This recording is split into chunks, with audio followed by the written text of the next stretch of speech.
Greetings, everyone. Pete Pardo here from Comic Book Users. Welcome to another episode of the show. He's back again in the co-captain's chair. Mr. Scott Berry's here. What's happening, Scott? Oh, doing pretty good, Pete. Looking forward to discussing some of the recent acquisitions I've picked up over the last. I looked it up. It's been about 9 months since we did one of these. So Has it been that long? Man, this year just flew by. And by yeah, the it way, sure did. everyone had a wonderful Merry Christmas and all that because we're at the beginning of the week here. And, actually, today is Christmas Day. So, yeah. So, hopefully everybody's How did enjoying. I forget that?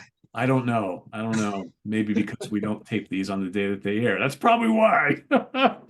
So People should know that by now. But every now and then, people are like, what are you talking about? It's like, yeah, guys, we tape these when we can tape these, and we air them when we air them. So yeah, But Merry Christmas to everybody, and hope hey, it's a perfect episode for that because what happens on Christmas Day? If you're good, Santa brings you some cool new stuff, and Scott is going to show off some cool new stuff that he's gotten of late. So Scott, with all that being said, take it away. all right, sir. Like I said, it's been a little while since we've done the last one, and in that time, I think I touched a little bit last time on how I'd been working on my Avengers run Yes. and getting a lot of those earlier issues, and I got about a dozen, and I am now only like I've got from number 13 all the way through 300, and all the annuals and giant sizes within that range too. So Nice. I don't know if I'll get too many more on the low end of that, but we'll see. You know what I think, except for like number one, some of those early ones are doable. And I don't know about four. Four is pretty wild. Yeah, well, yeah, that's true. That's true. But the rest Silver you Age can cap. get depending on how much you want to spend. But it's like, but yeah, like there's a couple that are never gonna be, like if I see like a what do you call it, the recreations, there's a Reprints, the reprints, yeah. facsimiles. The facsimiles, yeah. If I see some of those for those couple that I know are unattainable, I might just jump on those. But Oh the yeah. rest you can get. It's just, you just got to be prepared maybe to spend a couple hundred Well, on there's plenty of trades out there too, reprinting Yeah, true. long runs of things. So Yeah. I mean, you can read these books if you want to. Yeah, for sure. First one, number 14. Ah, That is still during the initial Kirby run and the original lineup. And got a streak here, 15 versus the Masters of Evil. yep. Gotta love that. Number 16, this is a key. Yes, indeed. And this ends up being like the last in the Kirby run, or at least last that he does the interiors on. And this is where they do their first big lineup change. And Thor and Iron Man, Wasp and Giant Man, they all leave, and Cap's kind of left holding the bag, and Scarlet Witch, Quicksilver, and Hawkeye are the new recruits. Arguably the weakest lineup of the Avengers. Many Arguably. would say that, and then it was often dubbed Cap's Kooky Quartet. Yeah. They did bring back Giant Man and Wasp about a year later. Yes. Yeah. Which actually, it's funny that you mentioned that. So I believe that is this one. So that's when they come back. So and he comes More on back. that later. Goliath. Yeah, exactly. Yeah. So And number 17. oh, that's a great one. Yeah. I have War that. against the Minotaur. Yeah. The Hulk doesn't really make much of an appearance in here, though. No, he doesn't. I think that's a little clickbaity before there was such a thing, right? Yeah. Good point. Yeah. That's the first real adventure of the new team.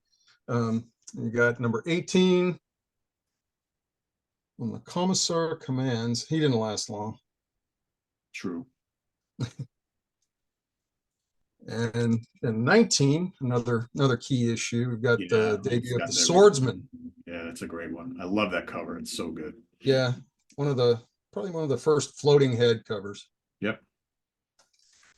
The one thing, I always make fun of this lineup of the Avengers, but one of the fun things about reading these is the constant bickering between Cap, Hawkeye, and Quicksilver. It just never ends. Every issue. Yeah. Just... I think that's kind of what they were going for, maybe trying to do sort of a Fantastic Four kind of a thing, because they always bickered, Yeah. And we got another debut, Power Man, Man. Yeah. the original villain Power Yep. Man, not to be confused with Luke Cage. That's right. Not that you would. But they would later fight in issue, what was it, 21 or 20, the early 20s of Luke Cage's issue? They would fight. Exactly. Number 22, The Road Back. Yeah, you got And we've got Enchantress there making an appearance. That's right. And where the Enchantress is, the executioner generally is not too far behind. I was just going to say that. And then another, well, I guess this isn't a key, but it's the second appearance of Kang. Yeah, it's a good one. Yeah. I just got that I one. love that cover. Yeah, yeah.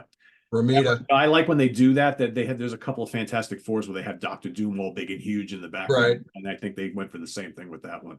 Really cool. Kind of looming and looming large. And terror. And speaking of Dr. Doom, there he is. Yeah. That is on my 25 list. Yeah, that's. And then, as you showed before, Back at Last, Giant Man. And the Wasp is in there too. Yep. Actually, I think she came back a couple of issues before he did. And now he's Goliath. Now he's Goliath. Yep. Right. And stuck at like 15 feet tall or something. Yeah. For a while anyway. And last of that, Avengers that I got. Nice. 43, first appearance of the Red Guardian. Yep. Very cool. Yeah, you got a couple there that I'm on the hunt for. Yeah, cool. Moving on. Amazing Adventures. I just started working on this run, the Beast run of Amazing Adventures. Yeah. Where he turns all furry, he mutates. And this is the Beast we would see in the Avengers a couple of years later. Yep. Those are very underrated issues. I remember buying a couple of those off the rack back when I was really, really small. Well, I did, but parents or relatives bought them for me, and thinking how kind of cool they were and not knowing the back history of him in the Avengers at all. I just thought he was kind of, because I love werewolves and all that kind of the stuff. X-Men. Yeah, exactly. Trying to finish off as best I can, my Iron Fist run. Got number 2. I'm not sure what he's fighting there. Some kind of a plant monster, it looks like. Yeah, I don't remember. It's a good issue, though. And number 3. I think this is a Dave Cockrum. No, Keith Pollard cover. Klaus Janson. Good one, yeah. And then we've got number 5. So the only ones I'm missing of the Iron Fist series now are 1 and 14. And 14 is like that was just out of my range for Sabretooth. Thankfully, I bought that off the rack and at regular price, and now it's like worth a fortune. Lucky for you. Yeah, right. It's who knew back then, right? It's like exactly, who knew. Okay, and then another one that I've been working on, finishing the run, and this is finished the entire run, Captain Marvel. Oh yeah, yeah.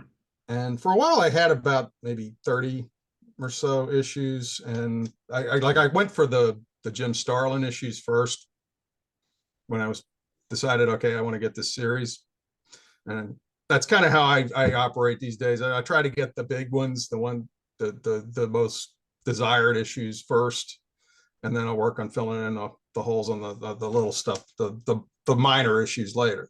Yeah. Although this is a pretty cool one, yeah. Number 2. I like that one a lot. Yeah. With the Super Scroll and some Gene Colan art. I really like the early run with him with the green and white costume. It's different. I've come to appreciate those. I didn't used to like them as much, but I'm liking them more now. And that's number 3. Also with the Super Scroll. And yeah, Colan was only on that book, I think, up through the 4th issue. Yeah. And I've had number 1 and 4 for a while. Number 5. And I think Don Heck, Vince Coletta were some of the artists that worked on the book after Colan left. That's the first one I ever had. That's a good Which one. one? This one? Oh yeah, that one. Yeah. Number 6.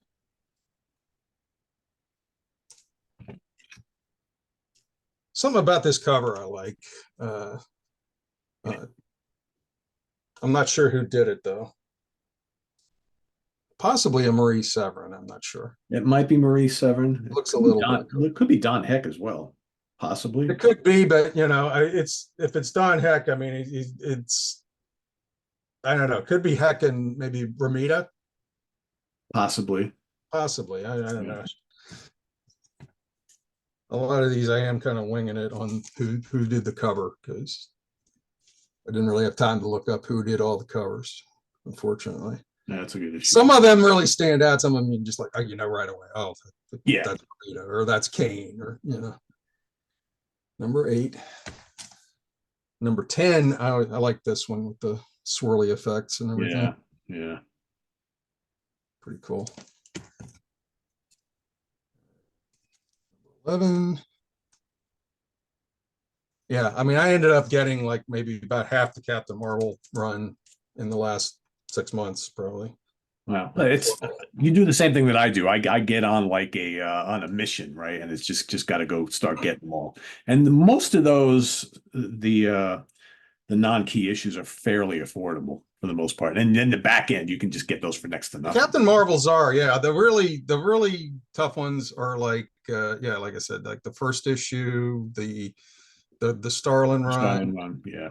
And then you got those, which I don't have these, the 2 Marvel superhero tryout issues. Yeah, I don't have those either. Yeah, and they're pretty pricey. I mean, Yeah. his first appearance, and then you got Carol Danvers' first appearance, who becomes Ms. Marvel, later Captain Marvel.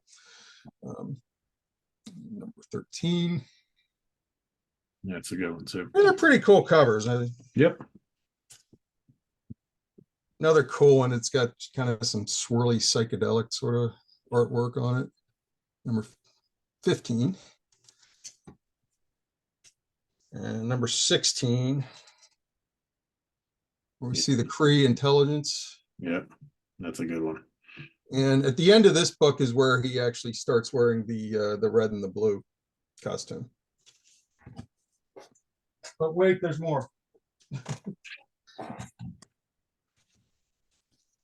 Okay, so we jump to number 35. Here we go. Yep.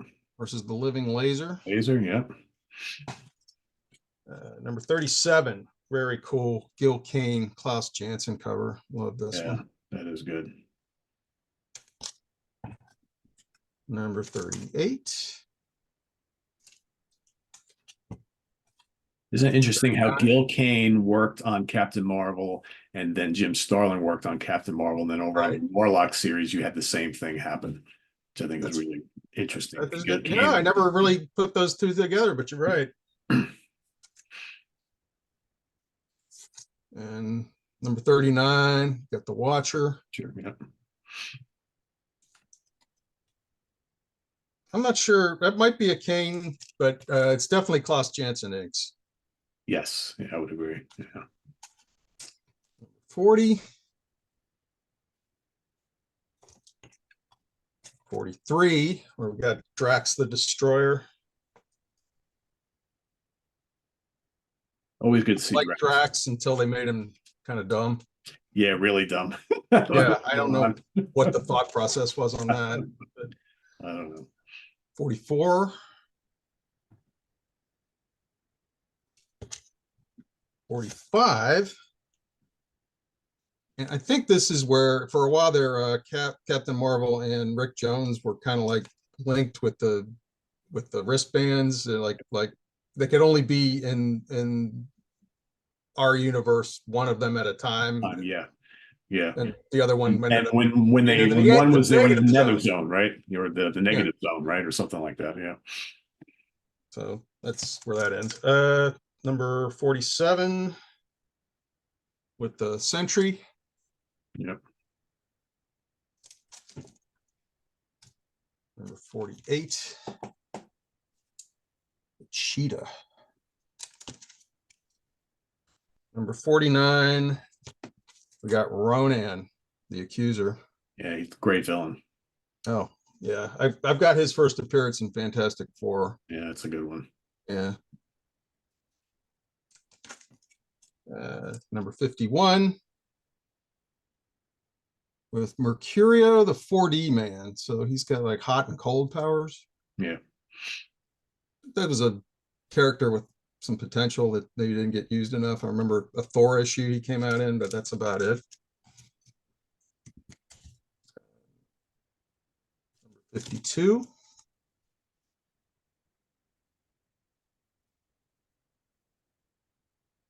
It's amazing how many new villains they were trying to create, like in the mid late 70s, that just never Didn't really catch stuck. on. Yeah, Yeah. that was Lord Fedor, Lord of Living Energy. It's a cool Milgram Austin cover. Terry Austin was a great art. Oh yeah. And here, Black Bolt. there's no denying who drew that one. Oh yeah. Mr. Gil Kane, The Kane. Black Bolt of the Inhumans. 54. Nitro. Nitro villain. Yeah. And I don't know if you know the story of Nitro, but he fought Nitro in an earlier issue. I think it's toward the end of the Starlin run, and turns out years later that somehow he contracted cancer through fighting Nitro, and Yeah, and that's what Captain ended up killing Marvel. Yep, exactly. Did trying to think Nitro, he turned up somewhere else later on, didn't he? Oh, I'm sure he did. Yeah, I'm trying to remember I can't where. think right. I know I can't think of where right off the top of my head. Yeah. Getting toward the end of number 55. That is a cool looking. I'm not sure what to call this guy. What is this guy? The Doom named Death Grip. Again, some of these I have not read yet, as you can probably tell. There's a lot to read. And this would be also with Death Grip. Again, didn't get a lot of traction, but he's kind of a cool looking character, I think. Number 57 versus the Thunder God. That's right. That is I believe, a Pat Broderick cover. I think at that point in time, the series was kind of struggling. So it's like, as Marvel often did when a series was not doing well, let's bring in another major character to kind of boost sales a little bit. So why not bring in Thor, right? Oh yeah, absolutely. Yeah, you saw they did it a lot. And we got another Captain Marvel with Drax the Destroyer.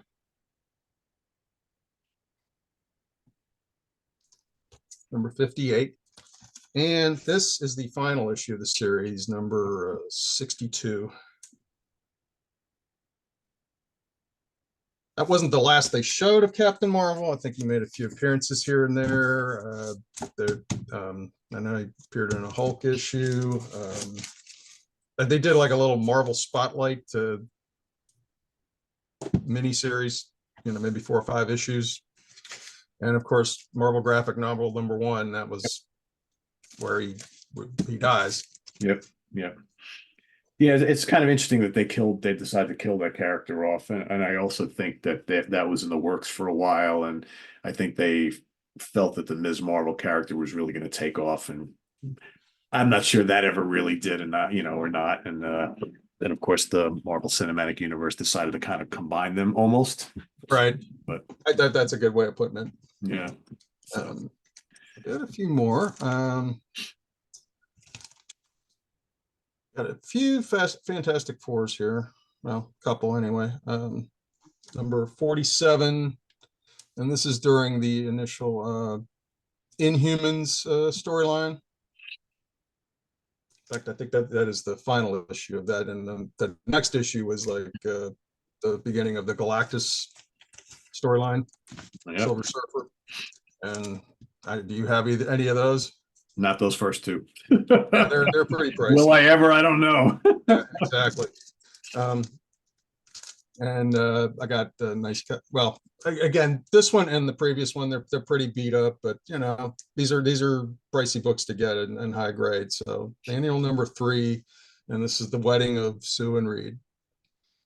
And just a gigantic cast of characters in this issue. Everybody's in there. Yeah.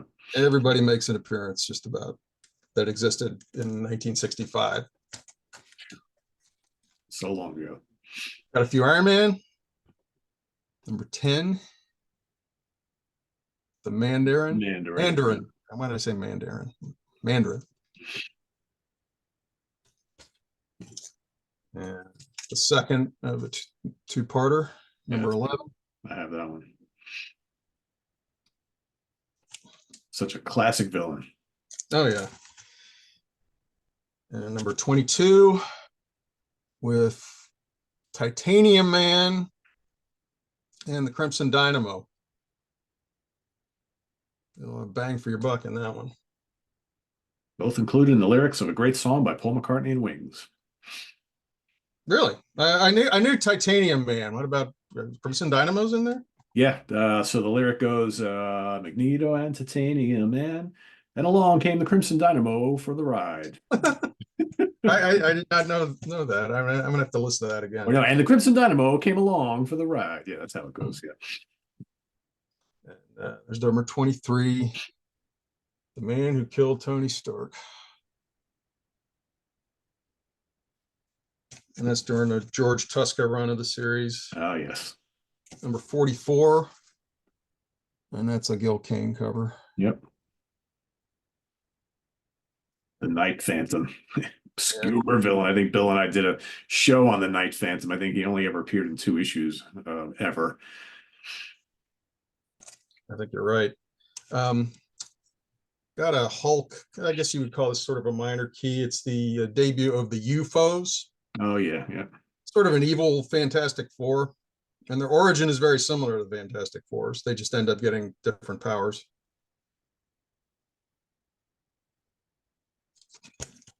And then I finished off my run of Black Widow, the Black Widow storyline and Marvel Fanfare. Like I had number 10, the first one, but I decided to just go ahead and complete that run. So it's number 11. Just awesome George Perez art on this. What years were those put out in? Let's see. I believe it's 1983. Okay, I thought so. And these covers are just awesome. She was working with S.H.I.E.L.D. at the time, wasn't she? Yeah. In fact, you see Nick Fury on this down in the corner. Yep, yep. Jumping on a cigar. And there's the final issue in that run. Yeah, we didn't get to see too many Black Widow solo stories at the time. No. And I got some horror, Dead of Night. That's such a great issue. That's a really good one. Werewolf cover. Yeah. I do believe that is a John Romita. Yep. And Creatures on the Loose. This was a kind of a mini run I'm working on. Creatures on the Loose, the Gulliver Jones saga. And do you know who did that cover? God, is that Starlin? Steranko. Steranko. Mm-hmm. Oh yeah, that's Steranko. Yeah, for sure. That's great. I don't have that one. Yeah, I mean, I don't know if you can see it right. Yeah, probably can't, but Yep, right there. yep. Yeah. Very distinctive signature. I always thought it was weird that they had like these kind of sword and sorcery stories in Creatures on the Loose, which didn't make any sense. They should have titled it something else, but whatever. They did that for a while too. Yeah, they did. Yes. And then got a few magazines I'd like to share. So been going through like a lot of discussing a lot of Marvel magazines, horror magazines. And this is one I didn't have any of yet. I don't have any of those. Yeah. Yeah, they only ran for 5 issues. Haunt of Horror. This is the first issue.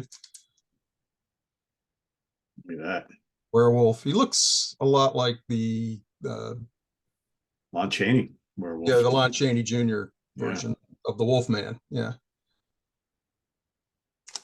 That's cool. I'm trying to think. Oh, Bob Larkin. Bob Larkin did that cover. Yeah, Larkin did a lot of those Planet of the Apes covers. It's Yes, such he a did. on those, yeah. Also got a couple of graphic novels, Amazing Spider-Man,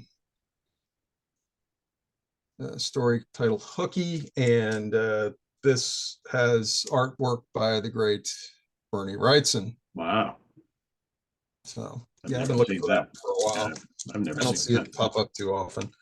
Um, and then another graphic novel, also with artwork by the great Mr. Wrightson, Huh.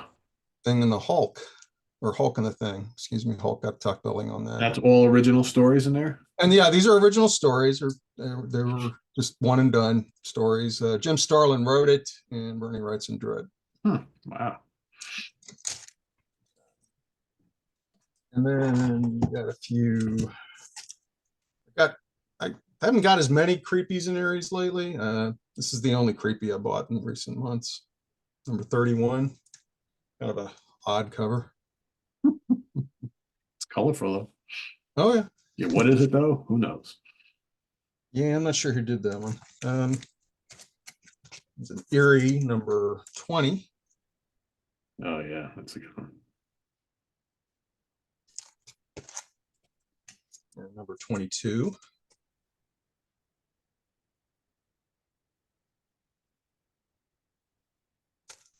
Love those old Warren books. So Oh, good. they're awesome.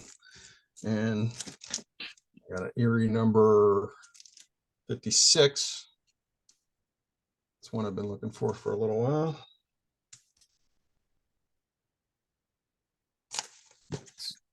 And one of the later issues, number 131. And I've only got about maybe 10 or 11 issues of Eerie to go, and I got about 25 of Creepy to go. Pretty good. Pretty good. And then last but not least, I got some more horror magazines, but from a different publisher. This is Nightmare. And the publisher was Skywald. They were only around for a few years, from like the early 70s. But they ended up getting a lot of the same artists and writers that were working on the Warren books. And this is number 10. And I'm not sure who did that, but it's definitely got a Frazetta sort of vibe to it, I would say. Yeah, it's like the Frazetta. You can see a little Boris there too. Yeah, it's Right. something in between. Well done. These are from Skywald Publishing. Another one, number 15 from 1973. Dracula. Look at that. Oof. And he looks a lot like the Christopher Lee version. Yeah, I was just gonna say, yeah. And then another book that Skywald put out was Psycho. And this one is a Boris Vallejo cover. Yeah. Frankenstein. That reminds me, there is a similar cover that I believe Boris also did for Marvel on was it the Legion of Monsters? Yeah. Very similar to that. Yeah, I know what you're talking about. I have that issue. And this one really, really cool. Number 6. Oh yeah. From 1972.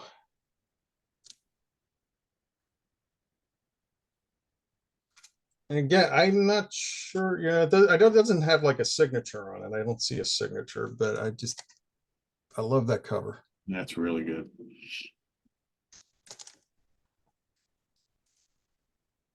Here's number 12 from 1973. Definitely fans of Boris and Frazetta, channeling that style, fantasy art. Number 14. Ah, look at Oh, that. gotta love it, right? Yeah, that's very cool. 1973. Also, yeah, these would be right up your alley. I know you Yeah. dig these. And again, they're not the easiest things to find, but there aren't many of them either. You know, they were around for a few years. I think there's maybe 20 issues of each title, something like that. And this one, number 15, also from 1973.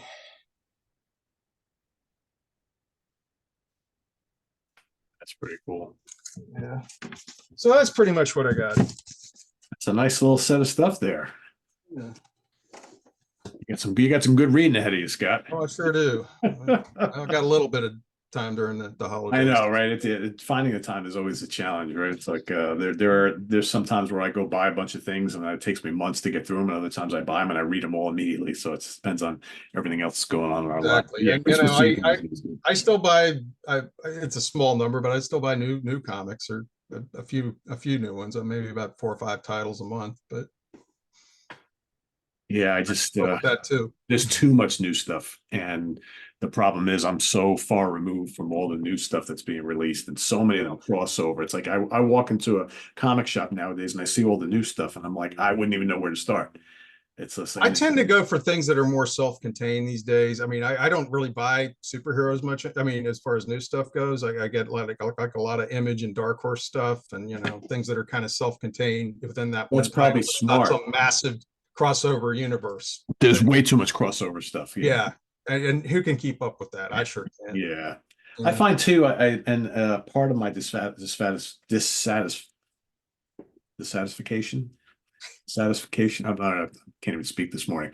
With modern comics is that not even the expense of them. I mean, they are expensive, but when you get them, most of them have so little dialogue that you literally can get through the comic in 5 minutes.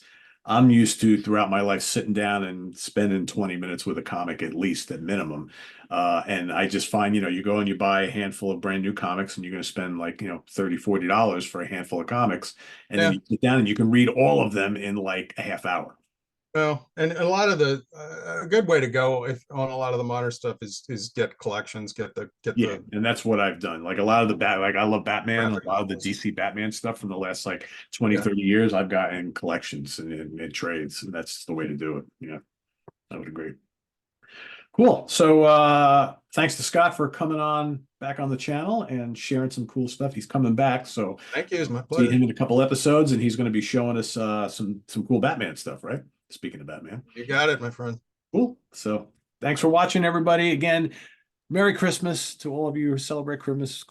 Merry Christmas. Happy Hanukkah, all that cool sort of stuff. And we'll see you here back on Comic Book Geezers. Please subscribe if you haven't already and click on that notification bell so you get alert of all of our content as it posts. And please do hit the like button before you leave. And if you care to get a Comic Book Geezers t-shirt or coffee mug, that link is down below in the video description on the Sea of Tranquility web store. We got all sorts of cool stuff there. So thanks for watching, everybody. For Scott Berry, I am Pete Pardo. Merry Christmas. We'll see you soon here on Comic Book Geezers. Take care. Bye-bye. Merry Christmas.